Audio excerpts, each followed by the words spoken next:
About a year ago, I switched from console to PC, and honestly, it was one of the best things I've ever done. So in today's video, I'm going to show you all the key differences, all the pros and cons, and all the stuff you damn right won't expect. Trust me, the last one will shock you. But without further ado, let's get into it. The first thing you really need to get over when switching to PC is the controls. Mouse and keyboard is absolutely not anywhere near the same as a controller. Honestly, for the first week I was terrible, like laughably bad. My fingers didn't know where to go on the keyboard, and aiming with the mouse felt super weird and floaty. I probably lost every game I played. I was almost ready to plug my old controller back in, but I stuck with it, and after about 2 weeks something just clicked. Aiming in games like Valorant or Fortnite suddenly felt incredibly precise. You're not just moving a joystick, you're pointing exactly where you want to shoot.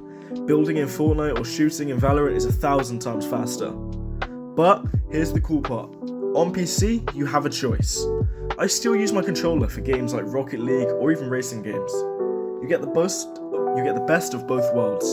So yeah, it's a learning curve, but it's 100% worth it. On PC, you have Steam, which is like this giant library of basically every game ever made.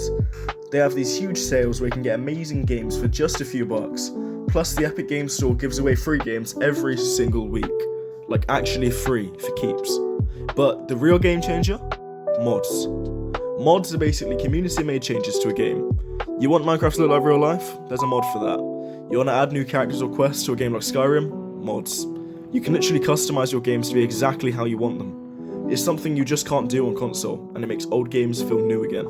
The third difference is where PC really starts to show its ability. Performance. Because on console, most games are locked at 30 or 60 frames per second. On PC, you can get 144, 240, or even higher. It doesn't sound like a big deal, but trust me, once you see a game running at 240 FPS, 60 feels slow and choppy. Everything is just buttery smooth. And the graphics. You can actually go into settings and decide what's important to you. Want the game to look as beautiful as possible? Crank everything to ultra. Want to get the highest FPS for a competitive advantage? Lower the shadows. You're in control. But, let's be real, PC sounds perfect, but it isn't exactly. There are a couple of big catches. Firstly, the cost. A good gaming PC is expensive, way more expensive than a new console. You can build one yourself to save money, which is what I did, and it's a super fun project, but yeah, the price tag is a big hurdle, you'll have to save up for it. And secondly, it's not always plug and play. Sometimes a game will crash, sometimes you'll have to update something called a driver. You kind of have to be willing to do a little bit of problem solving. It's not as simple as putting a disc in a console, but honestly, a quick Google or YouTube search fixes 99% of my problems.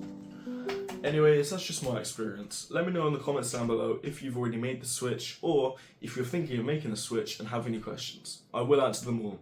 But anyways, without further ado, like and subscribe. I hope you enjoyed the video, and I'll catch you in the next one.